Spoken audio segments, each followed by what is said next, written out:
men. God said there will be enmity between thy seed and the seed of the woman. And that seed of the woman, people of Cardiff, is no one else but Jesus Christ. No one else but Jesus Christ. Can you imagine that Jesus Christ was proclaimed way back in the beginning? Jesus Christ was proclaimed way back in the beginning. That is the seed of the woman, which is Jesus Christ. But he had to wait. From the 1972 Darfur, stop the killing, stop the war. From the 1972 Darfur, stop the killing, stop the war. From the 1972 Darfur, stop the killing, stop the war. Stop the killing, stop the war. From the 1972 Darfur, stop the killing, stop the war. From the 1972 Darfur, stop the killing, stop the war. You only God. You only Jesus. Stop the killing, stop the war! From Leicester to Darfur! Stop the killing, stop the war! From Leicester to Darfur!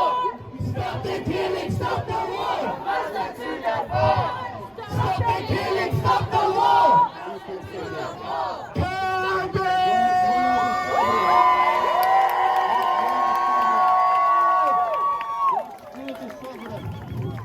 Thank you! Thank you for coming out!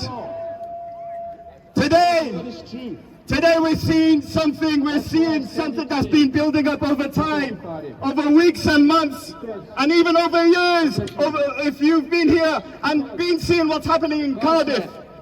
For the past few years, we've been having grassroots alliances and groups coming together for causes that we all believe in, for humanity and for the things that we feel deep within ourselves. And we want to find a way to convey that message to everybody around the world.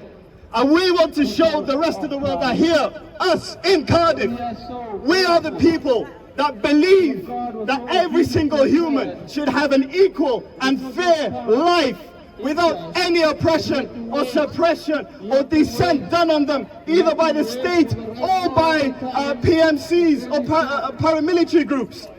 Palestine and Sudan are one. We've been here and we will always be here together.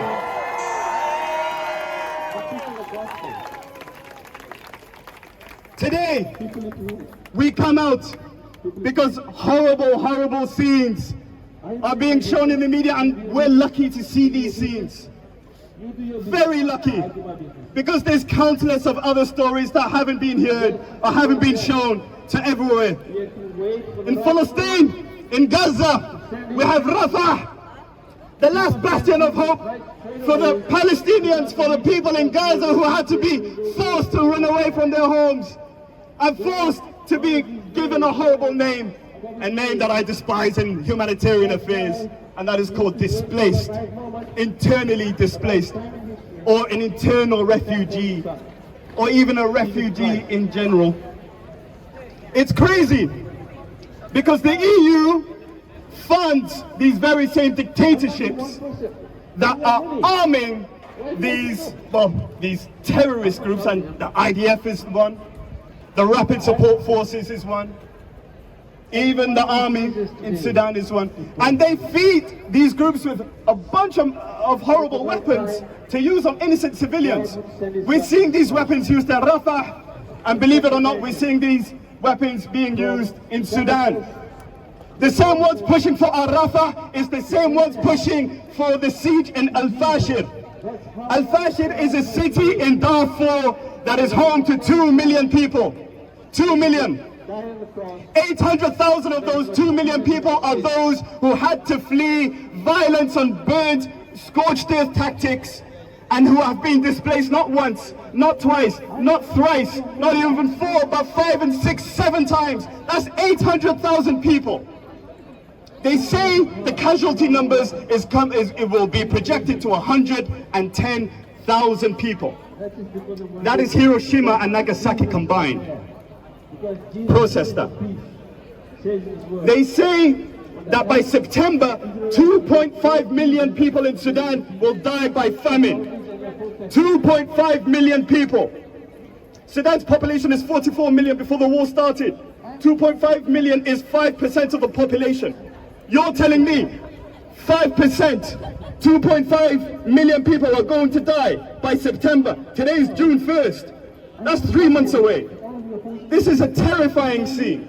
One that it's not even, I can't convey properly with words. It doesn't make sense. I believe that the media is trying to desensitize us from violence, trying to desensitize us and make us watch the atrocities happening in Gaza and in Darfur. They're making us watch it because there's something more sinister on the way, and these people, the way they've acted with international humanitarian law, the way they've acted with no impunity and with disregard of anybody, we will not be surprised if they do more damage in the future. And that's why we're here in Cardiff to say no! Yes. No!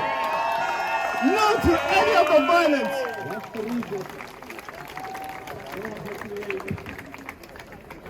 And without taking much of your time, I think we've built up quite a crowd, and I think we're only going to get bigger. So, from Gaza to Darfur! From Gaza to Darfur! Stop the killing, stop the war! From Gaza to Darfur! Stop the killing, stop the war! From Gaza to Darfur! Stop the killing, stop the war! Gaza to Darfur! Stop the killing, stop the war! From Gaza to Darfur! Stop the killing, stop the war! From Gaza to Darfur! Stop the killing, stop the war! From Gaza to Darfur! Stop the killing, stop the war! From Gaza to Darfur! Stop the killing, stop the war! From Gaza to Darfur! Stop the killing, stop the war! From Gaza to Darfur! Stop the killing, stop the war! Guys, we will start marching in a bit. Can we have the big banners over there, please? The big banners over there and the people behind the big banners. Jesus comes in the very souls of people. And if Before Palestine existed, it was all Israel. What are you guys standing for? It's all here. Why are you swearing? You're a Christian, you don't swear. Why are you swearing? You're a Christian.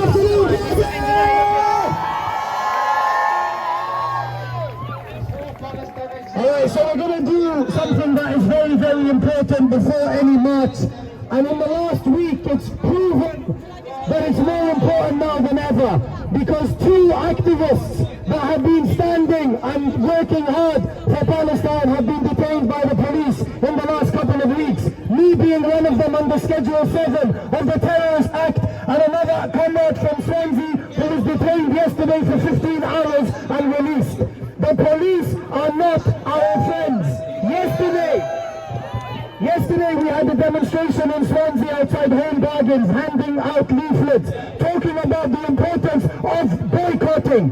A fully grown man who was there with his wife, I don't know if you've seen the video, slapped Mohammed, a 10-year-old Palestinian boy, cutting his neck. The police came, they put that man in the van, and they released him because we made a counter-allegation that young Mohammed had attacked him first. This is the system. This is the system we are dealing with. These are the authorities that we are dealing with. They're not here to protect us. They're not here to facilitate a peaceful demonstration. They are here to antagonize us and wait for us to slip up so they can shut down our protest. Why? Because these protests are having an impact all over the world, and Palestine will be free. So firstly, you know the drill. If the police come and they ask you for details or they approach you, what do you say? No! What do you say? Do not give personal details at any time unless you are arrested and taken to the station, and only then you give your name, your address and your date of birth. Do not give them your work status or your visa status. Do not accept a caution at any time. A caution is an admission of guilt, and later on it's very likely that any false trumped up charges they put on you will be dropped. So what do we not accept? Caution. Get with the times, music. Also, do not accept a duty solicitor. The duty solicitor will not be experienced in this aspect of law. There are certain organizations and law firms that have we got LOs? That the LOs will give you pieces of paper. Only call them. Firms like Bindman, IHJ, these are the ones that you need to call if you get taken to the station. We're here to look out for everybody's interest, everybody's safety. There are going to be idiots, there are going to be people that try and antagonize or try and verbally or physically abuse. Do not engage with any of these people. Leave that to us. But we are a peaceful movement and we will always remain peaceful. But nobody can mess with anybody that is here. We will look out for every single one of you. Stay together, keep safe, and be well.